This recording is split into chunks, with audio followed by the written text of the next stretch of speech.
어머니, 저도 살고 싶었어요. 며느리 소연이가 경찰과 함께 나타났을 때 제 손에서 쪽지가 떨어졌어요. 그 아이 손엔 남편, 아니, 제 아들의 범죄 증거가 빽빽하게 들려 있었죠. 순간 다리에 힘이 풀렸어요. 제가 뭘 한 거예요? 며느리 눈빛은 초췌했지만 단단했어요. 그 아이가 작게 중얼거렸어요. 미워하지 않았다고, 그냥 살고 싶었다고. 이야기 시작 전에 좋아요, 구독해 주시면 항상 좋은 일이 가득할 거예요. 가을 아침이었어요. 마당에 떨어진 낙엽을 쓸다가 부엌 식탁 위에서 그걸 발견했죠. 하얀 메모지 한 장. 며느리 소연이의 글씨였어요. 또박또박한 글씨체가 왠지 마음을 불편하게 만들었죠. 손가락으로 그 종이를 만졌을 때 종이가 살짝 축축했어요. 잉크가 번진 자국이 있었거든요. 눈물이었을까 싶었는데 그날 이후로 소연이 전화가 끊겼어요. 쪽지엔 짧게 적혀 있었어요. 죄송하다고, 잠시만 나가 있겠다고. 단 한 줄. 그게 전부였어요. 휴대폰은 꺼져 있고 문자도 읽지 않았어요. 카톡 프로필 사진도 사라졌죠. 제 손가락이 자꾸 전화 버튼을 눌렀지만 돌아오는 건 차갑고 무뚝뚝한 기계음 뿐이었어요. 고객님이 전화를 받을 수 없다는 안내 멘트만 계속 반복됐죠. 아들 준우한테 물었을 때 돌아온 대답은 담담했어요. 회사 일로 바빠서 그런 것 같다고 했죠. 너무 담담해서 오히려 이상했어요. 아들 눈빛이 예전 같지 않았거든요. 피곤한 건지 무언가 감추는 건지 알 수 없는 그늘이 드리워져 있었어요. 하지만 제 가슴은 이상하게 두근거렸어요. 며느리가 떠나기 전날 밤 부엌에서 있었던 그 작은 말다툼이 자꾸 떠올랐거든요. 소연이가 그때 말했었어요. 이제 자기 인생 좀 살면 안 되냐고요. 저는 황당했었어요. 제가 뭘 그렇게 잘못했다고요. 그저 생활비 좀 아껴 쓰라고 했을 뿐인데. 며느리가 커피숍에서 돈을 너무 쓴다고 생각했거든요. 한 달에 커피값만 10만 원이 넘었어요. 요즘 애들은 참 버릇이 없다고 중얼거렸었죠. 그때 소연이는 아무 말도 하지 않았어요. 그냥 고개를 숙이고 설거지를 했죠. 물소리만 찰랑찰랑 울렸어요. 그게 마지막 대화였어요. 이제 와서 생각해 보니 그 아이 손이 떨리고 있었던 것 같아요. 접시를 닦는 손이 자꾸 멈칫거렸거든요. 제가 그걸 눈치챘어야 했는데 그때는 몰랐어요. 마당에서 낙엽을 쓸다 보니 바람에 쪽지가 날아갈 것 같았어요. 그래서 손으로 꽉 쥐었죠. 종이가 구겨지는 소리가 제 귓가에 크게 들렸어요. 가슴이 답답해졌어요. 왜 이렇게 불안한지 모르겠더라고요. 마치 뭔가 큰일이 벌어질 것만 같았어요. 낙엽은 계속 떨어졌고 저는 그걸 쓸면서 며느리를 생각했어요. 그 아이가 왜 갔을까? 정말 돌아올까? 혹시 제가 너무 심했던 걸까? 머릿속이 복잡했죠. 며느리가 사라지고 일주일째 되던 날이었어요. 동네 슈퍼에 된장을 사러 갔다가 옆집 김 여사를 만났죠. 그 사람이 저를 보더니 눈을 휘둥그레 뜨더라고요. 며느리 찾았냐고 물었어요. 아직이라고 하니까 혹시 돈 들고 도망간 거 아니냐고 했죠. 순간 얼굴이 화끈 달아올랐어요. 제 며느리가 그런 애 아닌데 왜 사람들은 함부로 말하는 걸까요? 하지만 김 여사는 거기서 멈추지 않았어요. 요즘 며느리들은 시집살이 못 견디면 그냥 도망간다고 우리 때는 상상도 못했던 일이라고 했죠. 집으로 돌아오는 길 발걸음이 무거웠어요. 동네 사람들 수군거리는 소리가 귓가에 맴돌았죠. 제가 며느리를 괴롭혀서 쫓아낸 시어머니가 된 것 같았어요. 뒷담화가 들리는 것 같았거든요. 그날 저녁 뭔가 찝찝해서 집안 구석구석을 살펴봤어요. 소연이 방도 들어가 봤죠. 깔끔하게 정리된 화장대 위엔 립스틱 하나가 덩그러니 놓여 있었어요. 서랍을 열어보니 옷가지들이 그대로 있었어요. 급하게 도망간 게 아니라는 거였죠. 그런데 이상한 게 있었어요. 안방 서랍장을 열었을 때 남편, 그러니까 제 돌아가신 남편 통장 사본이 사라진 거예요. 분명히 거기 넣어뒀는데 빨간 봉투에 담아서 보관했던 게 기억났거든요. 손이 떨렸어요. 며느리가 시댁 통장을 몰래 가져갔다는 건 뭔가 계획이 있었다는 거잖아요. 그 순간 제 가슴이 철렁 내려앉았어요. 설마 돈을 노린 건 아닐까 하는 생각이 머릿속을 스쳤죠. 다음 날 은행에 전화를 걸었어요. 통장 잔액을 확인하고 싶었거든요. 은행원이 친절하게 말했죠. 최근 거래 내역은 없다고 했어요. 하지만 이 계좌로 보험금 수령 신청이 들어와 있다고 했어요. 피보험자는 아들로 되어 있고 수익자가 며느리라고 했죠. 전화를 끊고 나서 한참을 멍하니 앉아 있었어요. 보험금이라니. 아들이 보험을 들었다는 건 알고 있었어요. 하지만 수익자가 며느리라는 건 처음 알았죠. 왜 저한테는 말 한마디 없었을까요? 그날 밤 아들한테 물었어요. 보험 든 거 있냐고요? 아들은 회사에서 단체 보험 들었다고 했어요. 수익자가 누구냐고 물으니까 소연이라고 했죠. 아들 목소리가 잠깐 흔들렸어요. 그 순간이 이상했죠. 뭔가 숨기는 게 있는 것 같았어요. 하지만 저는 더 캐묻지 않았어요. 며느리에 대한 의심이 점점 커지고 있었거든요. 혹시 소연이가 그 보험금을 노린 건 아닐까 하는 생각이 머릿속을 떠나지 않았어요. 밤에 잠을 이룰 수가 없었어요. 천장만 멍하니 바라보다가 새벽에 일어나 마당으로 나갔죠. 낙엽이 쌓여 있었어요. 달빛에 비친 낙엽들이 검게 보였어요. 마치 불길한 예감 같았죠. 며느리가 사라진 지 한 달이 지났어요. 가을이 깊어지면서 마당의 낙엽도 점점 쌓여갔죠. 저는 매일 아침 마당을 쓸면서 소연이를 생각했어요. 그 아이가 왜 갔을까? 정말 돈 때문이었을까? 아니면 다른 이유가 있었을까? 그러던 어느 날 오후였어요. 경찰서에서 전화가 왔어요. 며느리 소연 씨 관련해서 확인할 게 있다고 했어요. 심장이 쿵쾅거렸어요. 혹시 며느리한테 무슨 일이라도 생긴 건 아닐까, 사고라도 당한 건 아닐까 싶었죠. 경찰은 며느리가 생명보험 관련 문의를 했다고 했어요. 피보험자가 아들로 되어 있고 시댁 주소로 된 계좌가 발견됐다고 했죠. 이 보험에 대해 아는 게 있냐고 물었어요. 저는 전혀 모른다고 했어요. 그랬더니 한번 서에 방문해 달라고 했죠. 전화를 끊고 나서 손이 덜덜 떨렸어요. 며느리가 경찰서에 보험 문의를 했다는 게 무슨 의미일까요? 그리고 왜 시댁 주소로 된 계좌가 있는 걸까요? 불안한 예감이 가슴을 짓눌렀어요. 다음 날 경찰서에 갔어요. 형사님이 서류 몇 장을 꺼내 보여줬죠. 거기엔 아들 준호 이름으로 된 생명보험 증서가 있었어요. 보험금은 3억 원. 수익자는 며느리 소연. 숨이 막혔어요. 형사님이 말했어요. 이 보험은 작년에 가입됐다고 했어요. 그런데 특이한 점이 있다고 했죠. 보험료 납부 계좌가 며느리 명의가 아니라 아들 명의래요. 그런데 며느리가 최근 이 보험에 대해 문의하면서 남편 몰래 가입된 것 같다고 신고했대요. 머리가 하얘졌어요.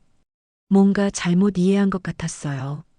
아들이 자기 명의로 보험을 들었는데 며느리가 그걸 몰랐다고요? 그게 말이 되나 싶었죠. 형사님이 더 이상한 얘기를 했어요. 이 보험 약관을 보면 사망 시 보험금이 나오는 게 아니라 중대한 질병이나 사고 시 보험금이 나오는 구조래요. 그런데 최근 며느리 명의로 된 병원 진료 기록이 발견됐대요. 며느리가 최근 몇 달 사이에 수면제 과다 복용으로 응급실에 실려간 적이 있다고 했어요. 그리고 그 전에도 원인 불명의 복통으로 병원을 여러 차례 방문했다고 했죠. 순간 숨이 막혔어요. 며느리가 아팠다고요? 저는 전혀 몰랐어요. 소연이는 항상 건강했고 아픈 내색을 한 적이 없었거든요. 왜 아무 말도 안 했을까요? 형사님이 물었어요. 며느리가 평소에 약을 복용하거나 건강상 문제가 있었냐고요. 저는 아니라고 했어요. 전혀요. 그 애는 항상 건강했다고 했죠. 형사님이 고개를 끄덕이더니 더 심각한 표정으로 말했어요. 그렇다면 이건 단순한 가출이 아닐 수 있다고 했어요. 며느리가 본인 신변의 위협을 느껴서 도망친 거일 가능성이 있다고 했죠. 신변의 위협이요? 누가 우리 며느리를 위협한다는 거예요? 형사님은 대답하지 않았어요. 하지만 그 침묵이 더 무서웠죠. 제 머릿속이 복잡해졌어요. 아들이 며느리한테 뭔가 했다는 건가요? 설마 그럴 리가 없어요. 집으로 돌아오는 길, 발걸음이 천근만근이었어요. 머릿속에서 퍼즐 조각들이 맞춰지기 시작했거든요. 며느리가 수면제를 과다 복용했다는 것, 원인 불명의 복통, 그리고 남편 몰래 가입된 보험. 이 모든 게 우연일까요? 집에 도착해서 아들 방을 뒤졌어요. 뭔가 단서가 있을 것 같았거든요. 책상 서랍을 열었을 때 작은 수첩 하나가 눈에 띄었어요. 펼쳐보니 거기엔 숫자들이 빼곡하게 적혀 있었죠. 대출금 2억, 투자 손실 1억 5천, 이자 연체. 숫자들이 눈앞에서 흔들렸어요. 아들이 빚을 졌다는 걸 전혀 몰랐어요. 그것도 이렇게 큰 빚을. 손이 부들부들 떨렸죠. 수첩 마지막 페이지에 이런 글이 적혀 있었어요. 보험금으로 정리하자고 3억이면 충분하다고. 그 순간 온몸에 소름이 돋았어요. 보험금으로 정리하자는 게 무슨 뜻일까요? 설마 아들이 며느리를. 아니에요. 그럴 리 없어요. 하지만 손에 쥔 수첩이 너무 무거웠어요. 다리에 힘이 풀려서 바닥에 주저앉았죠. 눈물이 주르륵 흘러내렸어요. 제가 낳고 키운 아들이 설마 그런 짓을 했을 리 없어요. 믿고 싶지 않았어요.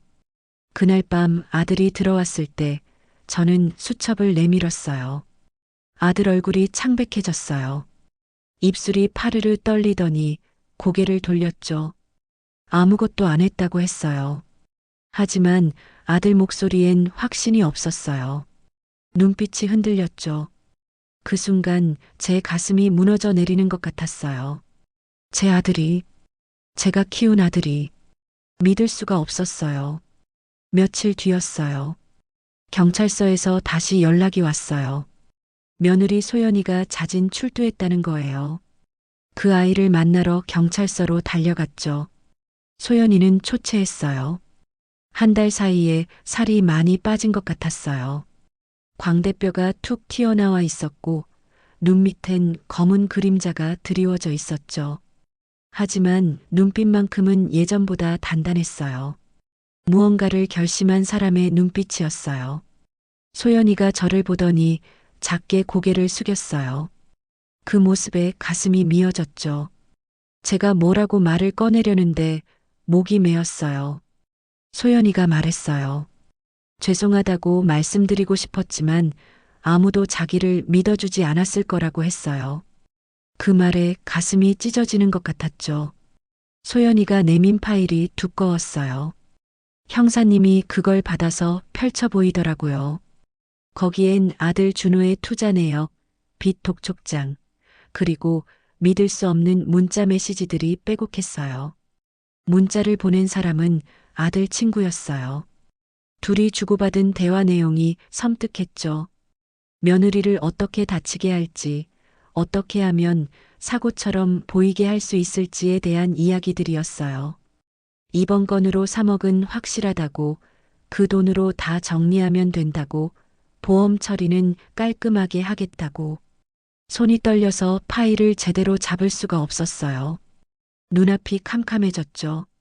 이게 정말이냐고 물었는데 목소리가 나오지 않았어요. 형사님이 고개를 끄덕였어요. 며느리가 한 달 전 남편 핸드폰에서 이 메시지들을 발견했다고 했어요. 그리고 그날 밤 남편이 며느리 물컵에 수면제를 탄 걸 목격했다고 했죠. 며느리는 그 물을 마시지 않고 몰래 버렸대요. 그리고 그날 밤 집을 나왔다고 했어요. 더 이상 그 집에 있으면 자신이 죽을 수도 있다고 판단했던 거래요. 눈물이 왈칵 쏟아졌어요. 며느리가 제 아들한테 죽을 뻔했다는 게 믿기지 않았거든요. 제가 낳고 키운 아들이 어떻게 이런 짓을 할 수가 있죠. 소연이가 조용히 말했어요. 처음엔 자기도 믿을 수 없었다고 했어요. 준호 씨가 자기를 사랑한다고 생각했대요. 하지만 빚이 너무 컸다고 했죠. 그리고 준호 씨는 점점 변해갔다고 했어요. 작년부터였대요. 투자에 실패하고 나서부터 눈빛이 달라졌다고 했어요. 보험을 들자고 했을 때도 이상했지만 사랑하는 사람이니까 믿었대요. 그런데 몇 달 전부터 이상한 일들이 생기기 시작했다고 했죠. 집 계단에 기름이 묻어 있었대요. 넘어질 뻔했다고 했어요. 그리고 차 브레이크가 고장나서 사고가 날 뻔한 적도 있었대요. 처음엔 우연이라고 생각했대요. 하지만 핸드폰에서 그 메시지들을 보고 나서야 깨달았다고 했어요. 우연이 아니었다는 걸요. 제 다리에 힘이 풀렸어요. 바닥에 주저앉으려는 순간 형사님이 저를 부축했죠. 괜찮냐고 물었지만 괜찮을 리가 없었어요. 소연이가 제 앞에 무릎을 꿇었어요. 미워하지 않았다고 했어요. 어머니도 모르셨던 거라고, 자기는 그냥 살고 싶었다고, 그래서 도망쳤다고 했어요. 처음에 집을 나갈 때 쪽지를 남긴 건 저한테만큼은 알리고 싶었대요. 자기가 도망가는 게 아니라 잠시 피신하는 거라는 걸요. 하지만 뭐라고 써야 할지 몰라서 그냥 그렇게 썼대요.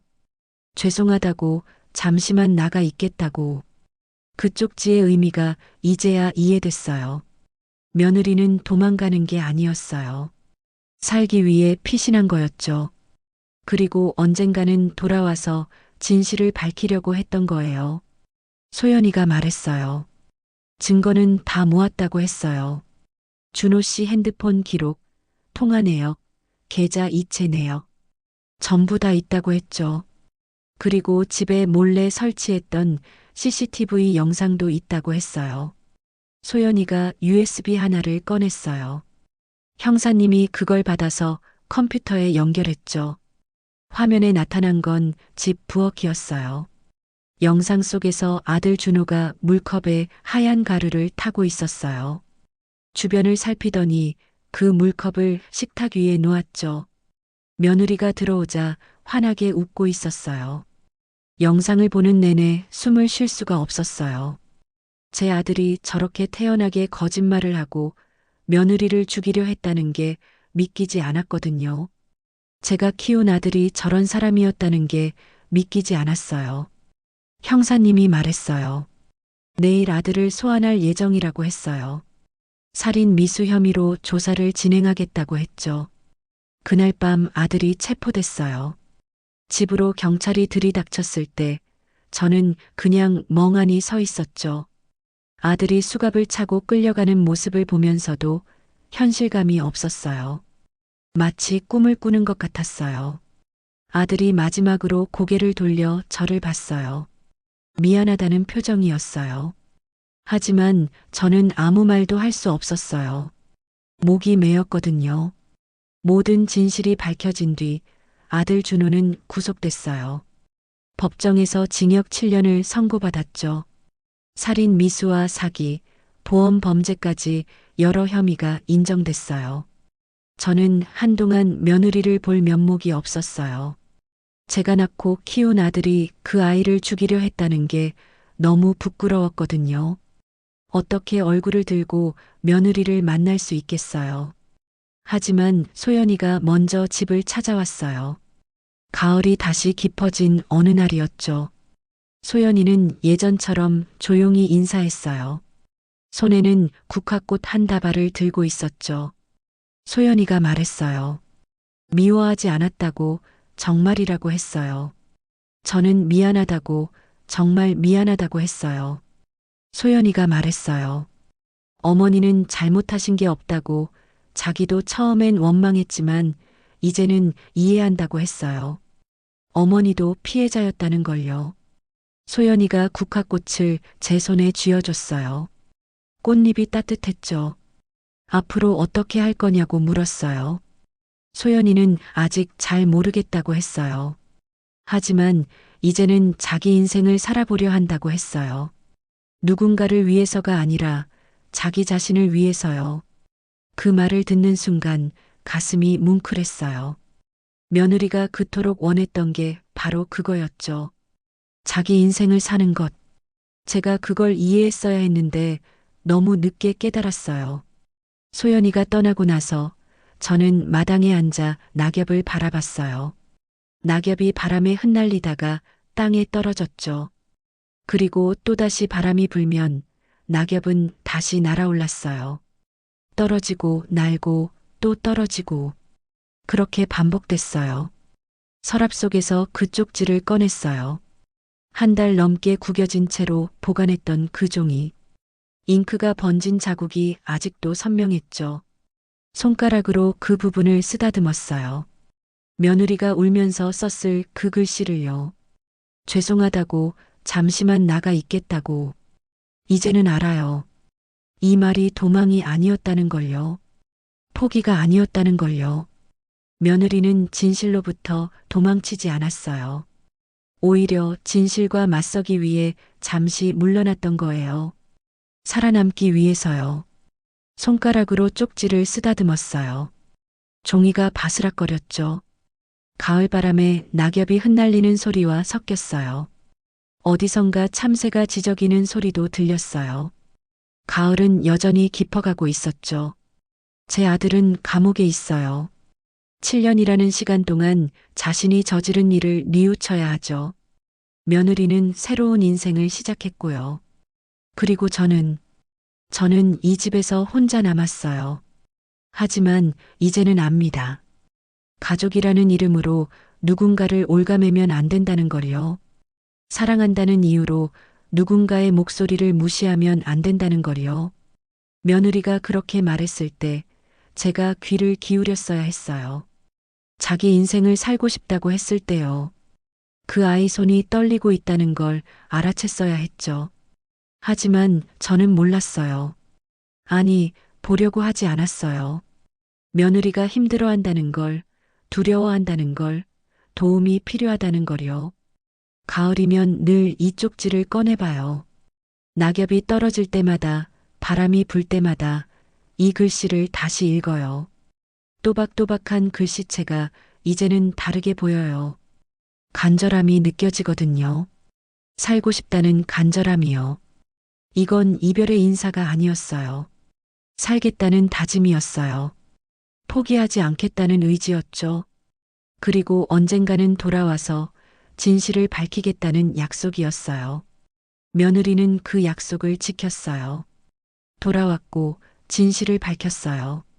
살아남았어요. 그 과정이 얼마나 무서웠을까요? 얼마나 외로웠을까요?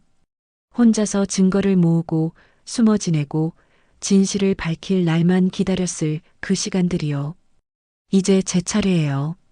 저도 제대로 살아야죠. 누군가를 올가매지 않고 누군가의 말에 귀 기울이며 진실을 외면하지 않는 삶을요. 늦었지만 이제라도 배워야 해요. 마당에 낙엽이 또 떨어져요. 쓸어야 할 낙엽은 끝이 없지만 이제는 그 낙엽 하나하나에 의미가 있다는 걸 알아요. 떨어지고 쌓이고 다시 바람에 날리는 것. 그게 인생이더라고요. 끝이 아니라 순환이라는 거요. 쪽지를 다시 서랍에 넣었어요. 하지만 이번엔 구겨넣지 않았어요. 조심스럽게 펼쳐서 깨끗한 봉투에 담아 보관했죠. 언젠가 소연이가 다시 오면 이 쪽지를 돌려줄 거예요. 그리고 말할 거예요. 고마웠다고, 살아줘서 고마웠다고요. 가을바람이 불어요. 낙엽이 흩날리고 저는 빗자루를 들어요. 오늘도 마당을 쓸어야죠. 낙엽을 쓸면서 며느리를 생각해요. 어디선가 자기 인생을 살고 있을 그 아이를요. 커피숍에서 여유롭게 커피를 마시고 있을지도 몰라요. 이제는 누구 눈치도 보지 않고요. 그리고 이제는 알아요. 사람에게는 각자의 계절이 있다는 걸요. 떠나야 할 때가 있고 돌아와야 할 때가 있어요. 견뎌야 할 때가 있고 용기 내야 할 때가 있죠. 숨어야 할 때가 있고 드러내야 할 때가 있어요. 며느리 소연이는 자기의 계절을 알았어요. 그래서 떠났고 견뎠고 돌아왔어요. 숨었고 증거를 모았고 진실을 드러냈어요. 그 모든 과정이 용기였어요. 이제는 제 차례예요. 제 계절을 받아들일 시간이죠. 늦가을의 계절을요. 낙엽이 지고 앙상한 가지만 남는 계절. 하지만 그 계절이 지나면 또 봄이 오겠죠. 새싹이 돋고 꽃이 피는 봄이요. 저도 기다려야 해요. 제 봄을요.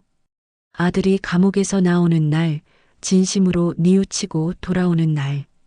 그때까지 저는 이 마당을 쓸며 기다릴 거예요. 낙엽을 쓸면서, 며느리를 떠올리면서, 제가 배운 것들을 잊지 않으면서요. 가을이 깊어갑니다. 낙엽은 계속 떨어지고, 바람은 계속 불고, 저는 계속 쓸어요. 그렇게 하루하루를 살아가요. 며느리가 남긴 쪽지처럼 잠시 물러나 있는 거예요. 하지만 포기한 건 아니에요. 살아가는 거예요. 하루하루를요.